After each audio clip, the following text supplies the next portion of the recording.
días, buenos días, buenos días. No más fuerte. Buenos días, buenos días, buenos días. Sí. Vea, chicos, se acerca una fiesta grande para esta casa, así que hay que celebrarla. Quiero que usted por un momentito me ayude para la persona que ahorita no está en este momento, en este lugar. Pero ustedes que sí están en persona, que levantemos un aplauso para los que nos están viendo ahorita en línea, cuando esto lo publiquemos esta semana. Yo quiero que usted le dé un aplauso. Y quiero que se escuche bien ese aplauso, por eso los hice aplaudir, porque hay una cosa importante que Dios está haciendo en este lugar.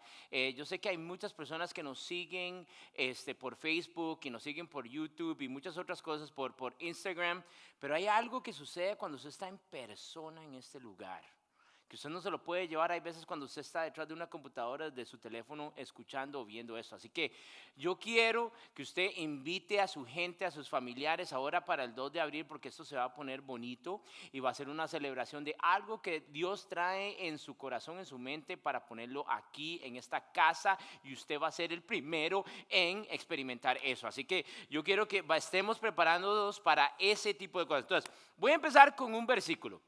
A ver si me ponen ahí Romanos 12:2. Dice: no imiten las conductas ni las costumbres de este mundo. Más bien dejen que Dios los transforme en personas nuevas al cambiarle la manera de pensar. ¿Verdad? Dios nos va a transformar en personas nuevas. Ya no vamos a ser la persona vieja, sino que vamos a ser la persona nueva, para cambiar la forma en que vamos a pensar, para poder caminar en ese nuevo vino que Dios tiene para nosotros.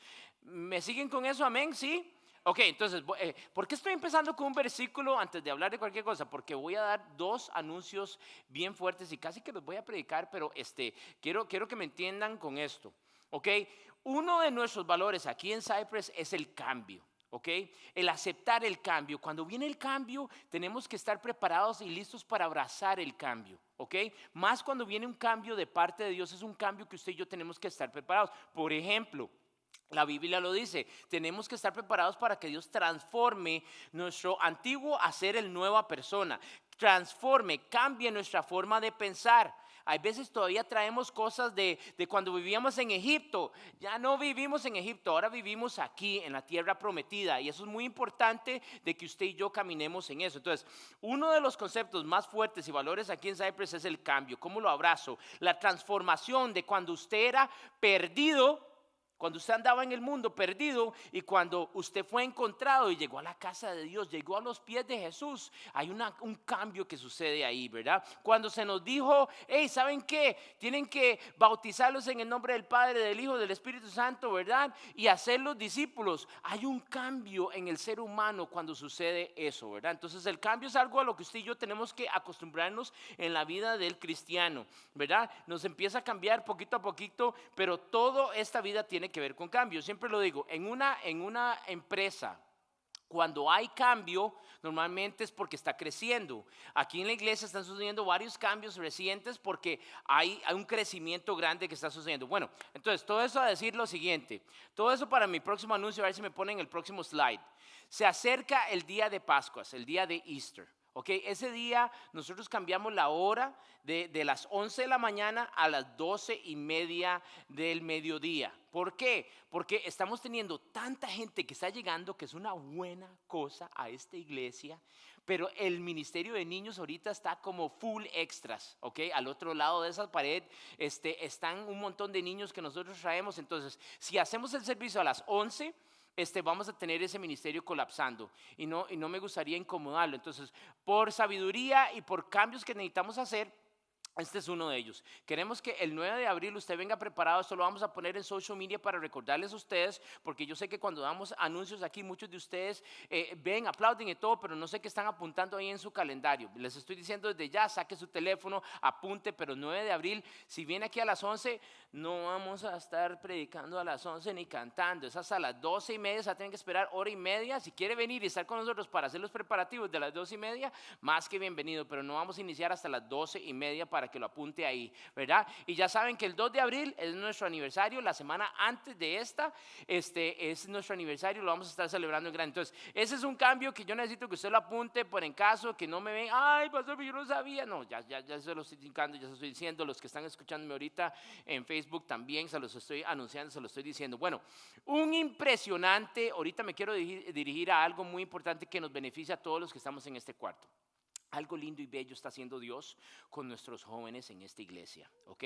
Algo lindo, fuerte y bello está haciendo Dios con los jóvenes en esta iglesia. Y quiero ahorita dirigirme a los padres de familia y me quiero dirigir a ti. Si tú eres joven entre 14, 13 años y 25 años, joven adulto también está involucrado en este rango, quiero dirigirme a usted. Ok, quiero dirigirme más que todo a los padres y a los adultos en la casa. Ok, yo me hacía la siguiente pregunta. Dios, ¿cómo hacemos para salvar esta siguiente generación? ¿Verdad? En el mundo en el que vivimos está muy difícil para ellos, pero ¿qué hacemos? Y se me vinieron 3 cosas a la mente. Número 1, a ver si me lo ponen ahí arriba. Ese es uno de los cambios que yo creo que necesitamos hacer. El servir en la iglesia es un hábito que se siembra desde joven. ¿Ok? Si usted y yo, como padres de familia, como adultos, le empezamos a sembrar esto a nuestros jóvenes, pero no solamente sembrarlo, sino modelarlo a nuestros jóvenes. Ok, yo pastoreé tantos años jóvenes en mi vida que usted no sabe lo que estaríamos arreglando la próxima generación con solamente modelar esto. Por ejemplo, voy a ponerle un ejemplo. Muchos de aquí saben que yo fui criado católico. Me recuerdo que desde muy niño mi mamá me obligaba, a mí no me gustaba, pero mi mamá me obligaba y yo en misa yo era el monaguillo. Entonces yo era el que le ayudaba al cura a lavarse las manos, le pasaba la hostia, le pasaba el vino y toda la cuestión. Y eso era algo que yo hacía todos los domingos. Ojo el resultado en mí, hasta el día de hoy sigo en un altar, no en una iglesia católica, no tengo nada en contra del catolicismo porque yo fui criado ahí, pero entiendo lo que es tener una necesidad de estar haciendo algo en la casa de mi Padre Dios, ¿ok? Fue algo que se construyó en mí desde muy niño, ¿ok?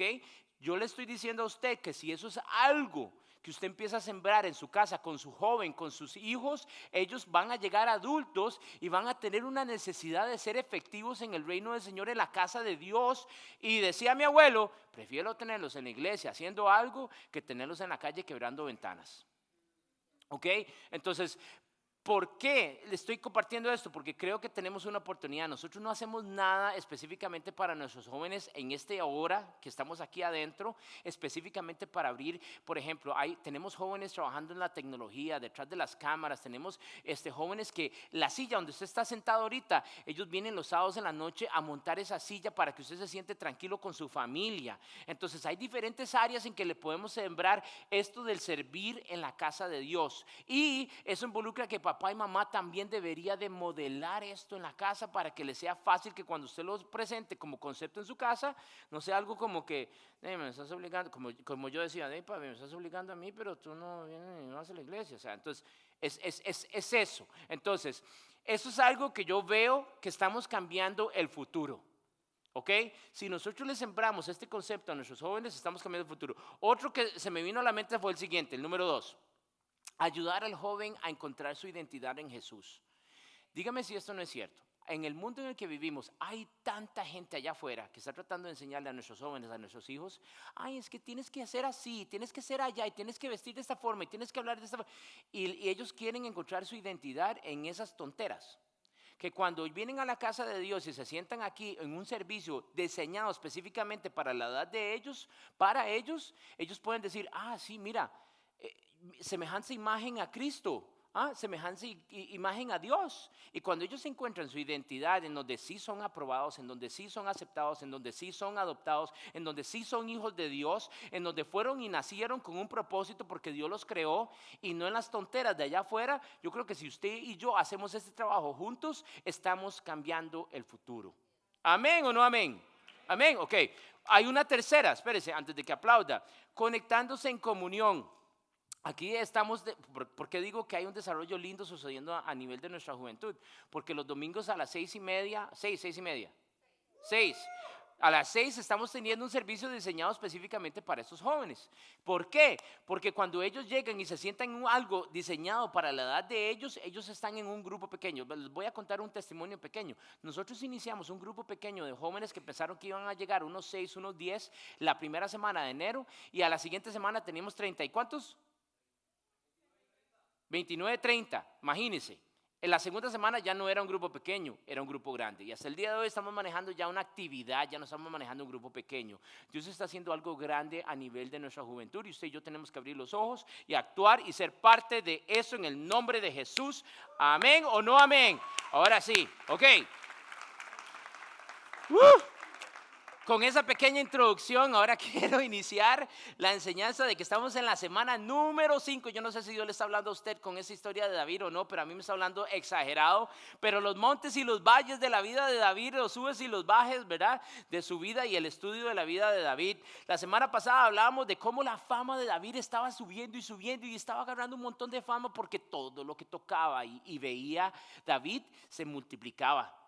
Había victoria. Y en cambio, versos, que yo no sé si usted se recuerda, la semana pasada yo lo puse a usted en una posición en donde, a ver, tu rol, el rol tuyo ahorita se parece más al de Saúl, o el rol tuyo de tu vida actual se parece más al de David. ¿Cuál de los dos se parece más, verdad? En este momento. Entonces, viendo eso, veíamos también que la vida de Saúl estaba siendo perseguida por celos, estaba siendo perseguida hasta por su propia muerte. Entonces, voy a adelantarle, yo no sé si usted está leyendo esto, si usted está agarrando esas prédicas, le está agarrando y las está leyendo en casa, pero se lo recomiendo. Síganos en Facebook, están ahí para que usted haga la investigación de lo que yo estoy predicando y estoy hablando ahorita. Ok, al final del libro de Primera de Samuel, vemos, y yo no sé si se recuerda, el profeta que es Samuel. Samuel era el profeta, era la voz de Dios que le hablaba a Saúl para darle dirección a este país, ¿verdad? A esta nación Israel. Y al final de este libro, Samuel muere, y en resultado Saúl entra en un caos, ¿verdad? Porque nota de que la fama de David está alzándose, nota de que la gracia y el favor ya no está, ¿verdad? Respaldándolo, ya no siente que Dios lo está respaldando a él, y de encima de eso se le muere Samuel, el hombre que en conjunto trabajaban en equipo para darle dirección a este país, ¿verdad? Y es en donde el man entra en caos. Y en un momento cuenta la historia ahí en si no me equivoco, es en el capítulo 28 de Primera de Samuel. En un momento dice que Saúl llegó, se quitó las vestiduras de rey y se disfrazó como un ciudadano común, específicamente porque estaba tan desesperado que dijo: men, necesito que me traigan una bruja, porque necesito invocar, ponga atención, necesito que alguien que invoca muertos, y en este caso era una bruja, que me invoque a Samuel, porque necesito hablar con Samuel, estoy desesperado. Y bueno, le consiguen una bruja. El man se disfraza ahí para que la gente no lo note, y a calladas y a escondidas se va y se reúne con esta bruja. La bruja invoca, ahí hay una historia gigantesca ahí sobre eso y la bruja. Y yo sé que esto suena rarísimo, ¿ok? Pero si no, vaya, búsquelo usted y léalo, porque yo cuando lo leí, yo digo: wow, esto suena como antibíblico, pero es real, ¿ok? Está ahí escrito en el capítulo 28 de Primera de Samuel, pero dice que él se reúne con la bruja y la bruja invoca al muerto Samuel. Y entonces llega y ya, bueno, la voz de Samuel sale y bueno, usted tiene que leerlo. O sea, yo le estoy contando aquí, pero se está perdiendo todos los detalles y los lujos de esa historia. Pero llega y empieza a tener una conversación Saúl y Samuel estando muerto. Y es en donde Samuel, pero ¿para qué me estás estorbando? Yo estoy muerto, ¿para qué me estás buscando? ¿Qué es lo que usted quiere escuchar? Y él quería como dirección. Y es en donde Samuel se devuelve y le dice: brother, si tengo que darle un mensaje, se lo voy a dar. Pero número uno, el reino ha sido quitado de tus manos, Saúl. Y para esta hora, mañana, tú y tus hijos van a estar muertos. Ese fue el mensaje. Y aunque usted no lo crea, eso no fue chiste, eso no fue vacilón, eso fue en serio, porque la historia nos cuenta que los filisteos el día siguiente atacaron y mataron a todos los hijos de Saúl. Había un arquero que llegó y una flecha y hirió a Saúl.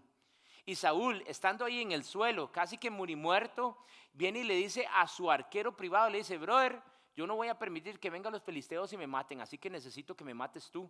Y el arquero en caos: no, yo no puedo hacer eso. Entonces es en donde cuenta la historia que el mismo, ponga atención a esto, eso está súper, o sea, Saúl agarra su propia espada, la coloca contra la piedra y el man se tira y se mata él mismo. ¿Ok? Y llega el arquero, el arquero privado de Saúl, y en ese momento de caos, de qué es lo que está sucediendo, se quitó la vida también ahí en ese mismo instante. Yo leía esto y yo decía, men, qué triste historia, qué feo terminar siendo el primer rey de Israel, una persona que ganó toda la credibilidad, la fama de Dios, el respaldo, y que así termine la historia suya, que así termine la historia de este bro. Qué historia más triste, que le maten a los hijos, que quede como cola y no cabeza, ¿verdad? Como dice la palabra. Entonces, la historia nos cuenta que esta noticia de la muerte de Saúl llega a oídos de David. Y al escuchar esta noticia, porque recuerden de que David andaba también en su forma de ganar guerras y tenían un problema gigantesco con los filisteos, es en donde David y sus hombres dice que rasgaron sus vestiduras. Cuando la Biblia nos dice a nosotros de rasgar sus vestiduras, es en donde ellos duelen, están tristes, están dolidos, ¿verdad? Es una forma de decir, no sé qué es lo que pasa, me rasgo las vestiduras, pero Dios te invoco ahorita porque estoy en luto. Y eso es lo que pasó con los hombres de David en ese momento y David. Una señal de dolor. Dice que ellos ayunaron todo ese día. Porque se recuerda, yo no sé si esto estuvo aquí la semana pasada, pero uno de los mejores amigos de David, Jonathan, lo mataron en ese instante. Entonces estaban de luto por Jonathan, estaban de luto por Saúl, pero también, ¿sabe qué? Toda la nación estaba en luto. El ejército de Israel estaba en luto, estaba doliendo. Entonces estaban haciendo luto por ellos, pero también estaban haciendo luto por toda la nación. Un hombre muy importante, significante para esta nación acaba de morir y eso fue doloroso, eso fue difícil para todo el país. Entonces es en donde vemos que todo esto, ¿verdad? Se lleva a un acontecimiento y nos indica que despuesito de esto es en donde se riega la historia o se riega no la historia, estoy hablando como chismoso ya, pero se riega la noticia de que David es el nuevo rey de Israel y es pronunciado así ante todos. Entonces, quiero leerles este pedazo de la Biblia porque hay mucho que hay que sacar de esa historia, pero quiero leerles este pedazo porque yo creo que es muy importante, a ver si me lo ponen ahí, que usted vea la reacción de David hacia Dios. Antes de leer eso, yo quiero que usted ponga atención la relación entre David y Dios en esto que vamos a leer. Pero dice, cuando los filisteos se enteraron de que David había sido ungido rey de Israel, movilizaron ellos todas sus fuerzas para ir a capturarlo. Pero le avisaron a David de que estos filisteos venían. Así que entró en fortaleza, es decir, entró en modo de guerra. Los filisteos llegaron y se desplegaron por todo el valle Refaim, ¿verdad? En posición de guerra. Y entonces David llegó y le preguntó a Dios, Dios, ¿debo de salir y pelear contra estos filisteos? Es más, Dios, ¿tú me los entregarías en mis manos si yo voy y los confronto? Y el Señor le contestó a David, sí, adelante, te aseguro que yo te los entregaré. Dice ahí, entonces David fue a Baal Perasim y allí derrotó a todos los filisteos. Y dijo, el Señor lo hizo, exclamó David. Él irrumpió en medio de mis enemigos como una violenta inundación. Así que llamó a ese lugar Baal Perasim, que significa el Señor irrumpe. Los filisteos abandonaron ahí sus ídolos y David y sus hombres los confiscaron. Pero un poco tiempo después, es decir, como que al instante o al tiempo o al día o a las horas, llegaron otra vez los filisteos y no quedaron así como que listos, sino que fueron otra vez a confrontar. Dice, los filisteos volvieron de nuevo a desplegar en el valle Refaim. De nuevo David llega y le pregunta al Señor, hey, ¿qué debo de hacer, Dios? Y vea la respuesta de Dios, no los ataques de frente esta vez, David. Le contestó el Señor, en cambio, rodéalos, ve por detrás, cerca de los álamos, atácalos por la retaguardia. Cuando oigas un sonido de pies que marchan en las copas de los álamos, mantén alerta. Esa será la señal de que el Señor va delante de ti para herir de muerte al ejército filisteo. Entonces David hizo lo que el Señor le ordenó e hirió de muerte a los filisteos desde Gabaón hasta Geser. Muy importante que usted y yo veamos que este hombre, empezamos todo esto hace 5 semanas, pero veímos a este hombre que era un hombre que pastoreaba ovejitas, sencillo, campesino, en la finca de sus padres. y ahora lo vemos en una posición de guerrero, en una posición de rey, yo quiero que usted vea que aunque usted gane lugares en esta tierra, sigue habiendo una relación muy directa con Dios. La posición, el mejoramiento en este país, en la vida real, no debería de cambiar la condición en que tú te relacionas con Dios. Ponga atención a esto. Entonces, la victoria, el éxito de David agarraba fuerza y fuerza, ¿ok? Y más adelante en el capítulo, porque ya aquí entramos al segundo libro de Samuel, y es en el capítulo 6 en donde pasa otro acontecimiento que quiero resaltar hoy para traer la enseñanza. Imagínense que todo esto es apenas la introducción del mensaje, todavía no llegando el mensaje, entonces es una introducción. Vamos a la segunda parte de la introducción, ¿ok? En el capítulo 6 David decide traer el arca del pacto. Yo no sé si usted sabe qué es el arca del pacto, pero el arca del pacto viene siendo el lugar en donde guardaron las 2 tablas de los 10 mandamientos que Dios le dio a Moisés, y entonces las cargaban en un mueble específico. Pero David decide traer el arca del pacto, porque después de que ellos vivieron en el desierto, recuérdense que ellos los llevaban a la tierra prometida. Cuando ellos ya entraron a la tierra prometida, ahí es en donde se desaparece el tabernáculo. ¿Y qué pasó con esa arca? Y los que están conmigo en tabernáculo pueden identificar lo que estoy hablando, pero ¿qué pasó con esa arca? Bueno, cuenta la historia ahí mismo de que el arca quedó perdida o abandonada por 20 años en la casa de un brother llamado Abinadab, ¿ok? Y lo más interesante de esto es de que por estar el arca ahí, la casa de Abinadab se llenaba de riquezas y milagros sucedían porque la presencia de Dios, yo no sé si usted lo sabe, pero debería leer esto en el Antiguo Testamento, pero cuenta de que el arca estaba, y cuando estaba el arca, la presencia de Dios se sentaba encima del arca. Y a ese lugar no podía entrar cualquier persona, solamente los sacerdotes podían entrar a ese lugar. Era un lugar pero de sumo santidad, ¿ok? Entonces, como esta arca del pacto, que era un tesoro nacional para Israel, había sido abandonada por 20 años en la casa de Abinadab, es en donde David dice, bueno, ahora ya siendo rey, ya establecido, a mí me gustaría agarrar esa arca y traerla al lugar en donde nos va a traer riqueza y gracia y favor a todo el país, no solamente la casa de Abinadab, y eso sería en Jerusalén. Entonces, hágale de números como la Estatua de la Libertad de este país, que la dejemos botada en Hong Kong, y que el día que entonces este gobierno decida traerle la Estatua de la Libertad aquí otra vez a Nueva York, eso se vuelve en un evento grande nacional, estaría en todas las televisiones. ¿Me entiende? Entonces, eso fue lo que pasó ese día. Ese día levantaron gritos y cuernos y danzas y de todo, un evento exagerado, ¿verdad?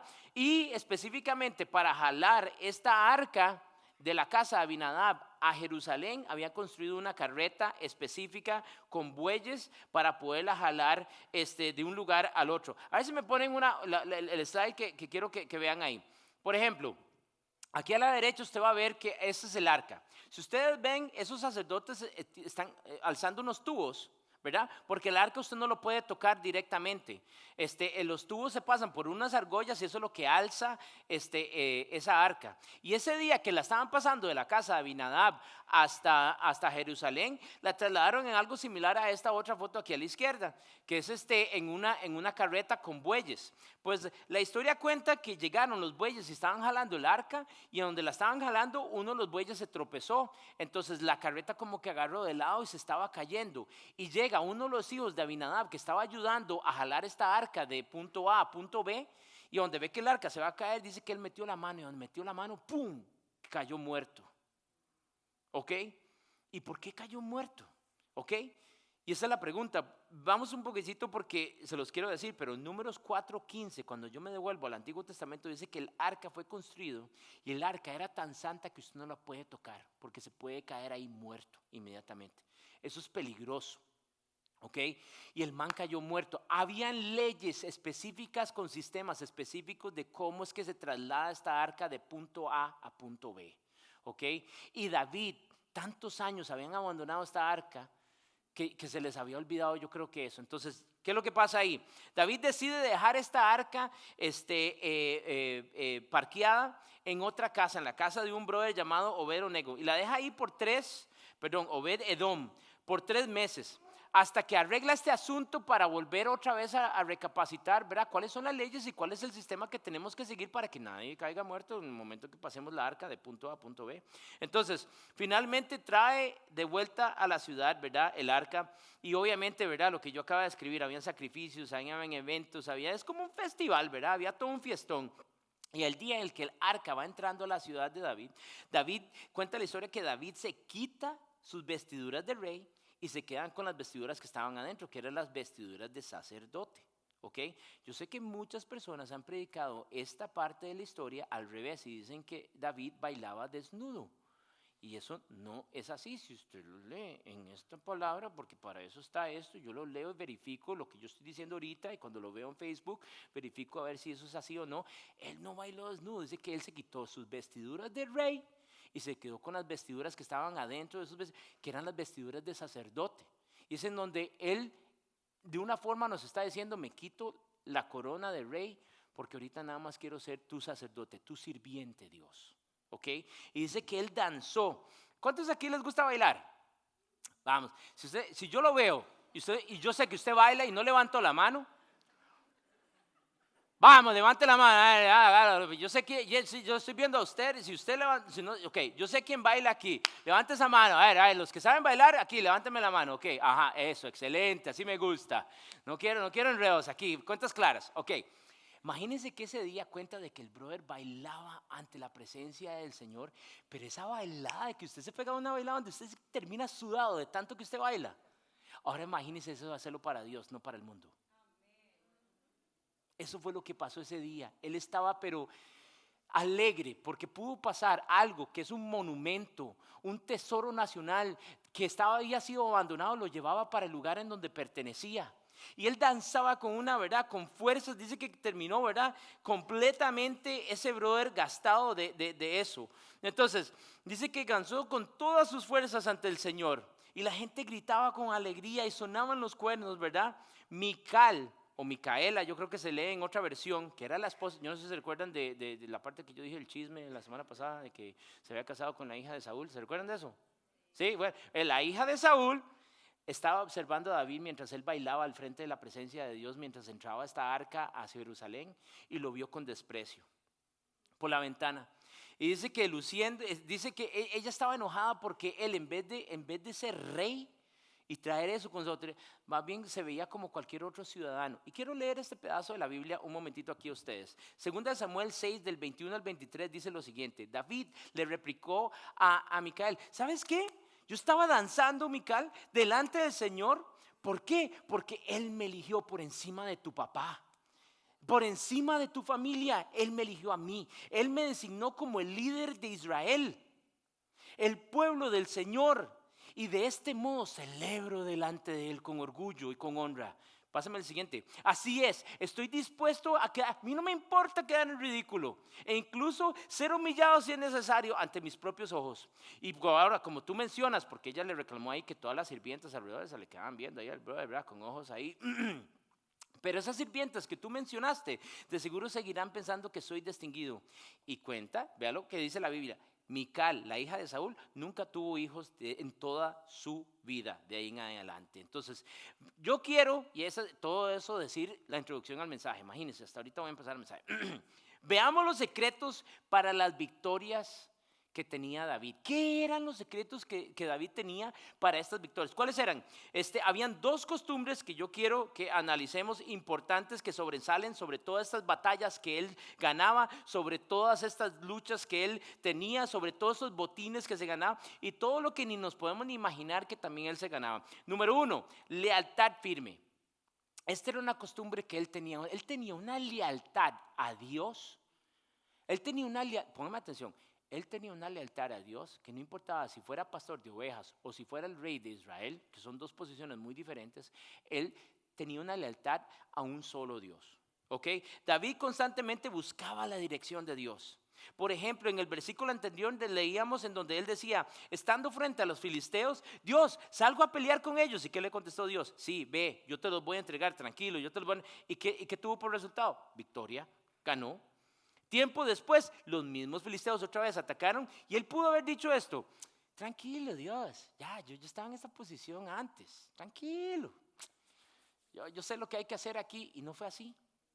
Él, aunque la situación era la misma, él mismo hizo otra vez la pregunta y consultó, Dios, ¿qué debo de hacer? Y Dios llegó y en este momento le dijo, ok, sal, pero esta vez vas a hacerlo diferente. Vas a ir y le vas a circular por detrás y los vas a atacar por detrás y vas a ganar esto diferente. Él le consultó a Dios. La primera vez era de una forma porque tenía esa conversación con Dios. La segunda vez, misma situación, pero diferente estrategia, ¿ok? Y tenía esa comunicación con Dios. Había esa lealtad de comunicación entre ellos. Y Dios le dijo que sí, que los circulara, que los atacara y se los entregó por la segunda vez, ¿verdad? Y eso es lo que David vivía, era un estado de rendimiento diario, que el resultado le daba a él una fortaleza sobrenatural, mucho más grande que cualquier otro hombre en la tierra y una seguridad incomparable. Y hay veces tengo, pastor, ore por mí porque tengo que decidir de esto, tengo que decidir lo otro para que el Señor me lo revele. Y yo entiendo eso, hermano o hermana, pero hay veces yo creo que Dios ya no lo reveló, lo único es que yo tengo que agarrar, leer lo que ya está revelado, comérmelo y practicarlo, ¿ok? Y no poner a otra persona a orar por eso, porque yo creo que si yo agarro esto, me lo leo y me lo como, lo aplico, yo creo que la revelación ya está, nada más que tengo que agarrar y meterme dentro de ella y vivirla. Pero hay veces es como que ore para que Dios me revele, y hay veces yo creo que ya Dios lo reveló. Nada más que usted lo tiene que leer y practicarlo y vivirlo y meditarlo y toda la cosa entera, ¿verdad? Pero creo que hay veces esa es nuestra reacción, como que oremos para que Dios no sé. Entonces, en veces es difícil abandonar algo que siempre ha funcionado de la misma forma, pero cuando Dios nos presenta una estrategia nueva o diferente, es en donde hay veces usted y yo no estamos preparados, que era lo que yo hablaba al inicio del cambio, ¿ok? Pero cuando Dios dice, así como le dijo a David, adelante, ve, yo te los voy a entregar, usted tiene que estar listo. Usted y yo tenemos que estar preparados. Ahorita es el momento de actuar, pero tenemos que estar preparados, tenemos que saber leer las señales, ¿ok? Por ejemplo, lo mismo le pasó a Abraham. Abraham llegó Dios y le prometió, hey, yo te voy a dar un hijo, ¿ok?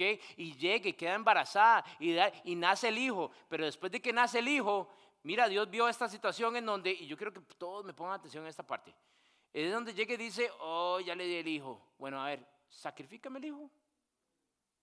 ¿Ok?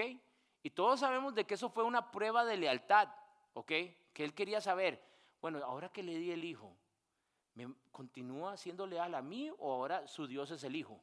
Es lo que yo creo que Dios estaba cuestionando ahí. Y usted y yo tenemos que poner cuidado a esto, porque hay veces, y Raquel y yo lo decimos, hay veces Dios se vuelve como el Dios bombero para nosotros.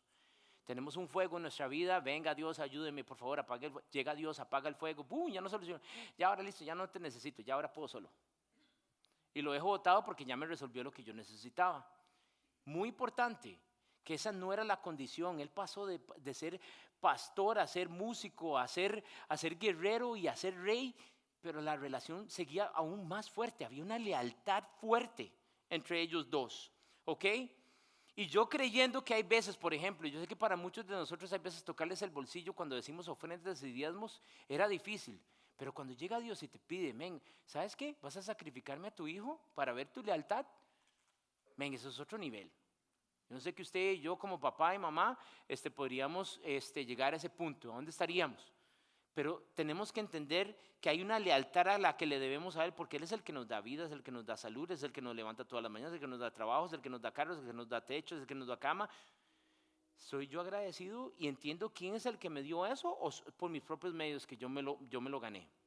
En esa etapa de la vida de David y su liderazgo, uno de los secretos para su victoria es la lealtad y andar siempre en la búsqueda, consultando la dirección de Dios para todo paso que él daba. Y aun cuando hay veces no hace sentido, como lo que le pasó a Abraham, que tenía que sacrificar a su hijo, el corazón de Dios y la ley de Dios jamás va a cambiar. Usted tiene que entender eso. Pero la forma en que eso se aplica, esa estrategia puede que cambie de día a día, de época a época, de generación en generación. Eso puede ser que cambie en la vida real. Punto número 2, el temor a Dios. El temor a Dios es otra costumbre que yo noto en esas historias de David que son muy importantes. La forma en que murió ese hombre cuando quería atajar, ustedes le dicen atajar, catch, atajar, sí, atajar la arca y que murió ahí al instante. Entonces la forma en que murió ese hombre, yo creo que a nosotros nos muestra de que Dios es un Dios absoluto, único. Su autoridad no cambia, no se mueve, es único el Dios. Versículo 9 de ese capítulo dice que David tenía miedo de Dios. Y yo quiero que usted me entienda que no era un miedo como que, ay, mi amor, tengo miedo de que yo no sé si vamos a encontrar algo en la noche en Netflix que ver. No, ese miedo no es el que me refiero. Yo me refiero a de que en las noticias ahorita acaba de salir de que cerraron los supermercados, cerraron los restaurantes, se encontró un coronavirus más fuerte y yo no sé qué va a pasar mañana. Ese es el tipo de miedo al que yo me refiero. Que usted sabe que usted ha pasado por esto antes, que usted sabe de que puede ser que haya una cabida, que usted sabe que usted puede tener esperanza, pero que usted sabe que con esto no se va a jugar porque es en serio. Ese es el miedo al que yo me refiero. Y ese es el temor de Dios que tenía David. Tenía un temor de Dios en cuanto a esto. El mundo ha cambiado mucho hoy en día, ¿ok? Me recuerdo que antes se usaba mucho el juicio. Antes yo me recuerdo que usaban estos cosos y este altar y decían, porque el Señor viene hoy en la noche, usted está listo. ¿Usted para dónde va? ¿Usted va para el cielo o va para el infierno? Y, usted se sentía como, una intimidación feísima se siente cuando lo confrontan a uno así. Y bueno, esa intimidación tan fea, hay veces yo he notado lo siguiente, póngame atención a esto, si usted puede apuntar esto o escuchárselo, recordárselo, el miedo no es un factor motivante que a largas crea una transformación o un cambio en la vida de un ser humano. Hay veces a nosotros nos han conducido por medio de intimidación y temor, tienes que hacer esto, y usted por miedo ha tomado. Y eso no es algo que es prolongado, algo que dura. ¿Ok? ¿Por qué? Porque la Biblia dice que el perfecto amor echa fuera el temor. No es hasta que a usted se sienta amado, que usted se sienta adornado por el amor de alguien, que usted se le va a conmover a decir, quiero hacer esto por voluntad propia. Y ese cambio sí va a ser prolongado, sí va a ser eterno. Yo me he dado cuenta que el ser humano muchas veces se ha conducido, se lo digo porque he sido jefe en muchos otros trabajos que yo he tenido, en donde la intimidación es la forma en que se mueve el ser humano para hacer algo. Cuando lo que tenemos que lograr entender es que cuando entramos a la casa de Dios es por amor. Cuando Jesús entra en nuestro corazón es por amor. Tomamos la decisión porque, wow, yo no sé si en mi vida me habían amado de este nivel. Yo no sé si en mi vida verdaderamente había sido aceptado a este nivel. Y es el amor el que nos mueve a nosotros a hacer nuestra voluntad. La voluntad del que me salvó, del que me creó. ¿Ok? Que es muy diferente. Entonces el mundo ha cambiado hoy en día y es el amor el que va a reinar al final del día. Si nosotros nos fijamos el otro lado de esa moneda, vamos a hablar, aquí es donde yo quisiera decir que esta es la parte así como Winnie the Pooh, como Disney, pero no es así. Pero fijémonos el otro lado de esta moneda. Ay, pero es que Jesús es mi amigo. Sí, Jesús es tu amigo. Ay, pero es que usted no sabe, pero Jesús es mi copiloto. Sí, Jesús es tu copiloto. Pero Jesús también es Dios. Padre, Hijo y Espíritu Santo. Jesús también es Dios. Dios. ¿Ok? Él es amoroso, sí, Él es misericordioso, sí, Él es bondadoso, pero Él es Dios, ¿ok? Con Él no se juega, Él es Dios, sigue siendo Dios. Y por ejemplo, ¿qué significa esto en palabras de nosotros hoy en día aquí en el 2023? Vamos a ver si puedo tratar de ayudarles. Ay, es que no, es que el amor es el amor. Y yo le hago canciones al amor. No, primera de Juan 4:8 dice que Dios es amor. Con todo respeto, amor, ustedes saben que yo los amo, ustedes saben, ok. Pero ¿qué importa su opinión o lo que usted sienta? Cuando ya esa definición de amor ya está escrita y Él es el que la definió. Es más, les voy a explicar. Si Dios es amor, Dios fue el que creó amor. ¿Okay? Dios lo creó a usted, Dios me creó a mí, no importa. Es que yo siento que hay veces mi rol de esposa es el siguiente. Ya eso está escrito aquí. nada más tiene que, es que el ser esposo, yo creo que mi rol es así, ya eso ya está escrito aquí. Hay veces nosotros queremos ser Dios y poner definiciones a ciertos conceptos y sistemas que ya están creados y ya tienen una definición bien clara. Lo que yo tengo que hacer es leerlos y ilustrar, o sea, educarme a entender por qué fue que Él lo hizo para beneficiarme a mí, para beneficiarlo a usted. Y esa parte es la que hay veces usted y yo queremos jugar de dioses. Y, ay, es que yo siento que ahorita el pecado no es esto otro. Y es cuando yo hago esto, pero sin esto. Y usted está transformando la definición de pecado. Cuando está escrito bien claramente, o sea, hay 10 mandamientos específicos claros que se desarrollan con una especificación clara de qué es lo que es pecado y lo que no es pecado. Blanco o negro. Blanco o negro, mi gente. O sea, es así. Entonces, Dios es el único Dios existente, verdadero, y es la única forma. Jesús es la única forma que podemos llegar a ese Dios. Hay mucha gente que se me acerca, yo quiero acercarme a Dios. Ok, la única forma de acercarse a Dios es por medio de su Hijo Jesús. Eso lo dice la palabra también. La única forma de llegar al Padre es por medio del Hijo. ¿Ok? El hijo, si usted tiene problemas con sus hijos, con su esposa, el único que puede cambiar a otro ser humano es Jesús. Cuando usted le presenta a esta persona a Jesús, es la única forma en que usted va a ver cambios en la vida de esta persona. ¿Ok? Usted como ser humano y yo como ser humano no podemos cambiar a otro ser humano, no tenemos ese poder. Eso solamente Jesús, cuando le presentamos a Jesús, que Jesús es la entrada para llegar al Padre, es que vamos a ver el cambio en la vida de esta gente. Entonces, todo eso de decir lo siguiente, había un hombre llamado Job en la Biblia. Y con esto voy cerrando, pero había un hombre llamado Job en la Biblia, en donde empezó a hacerle un montón de preguntas a Dios, un montón de preguntas a Dios.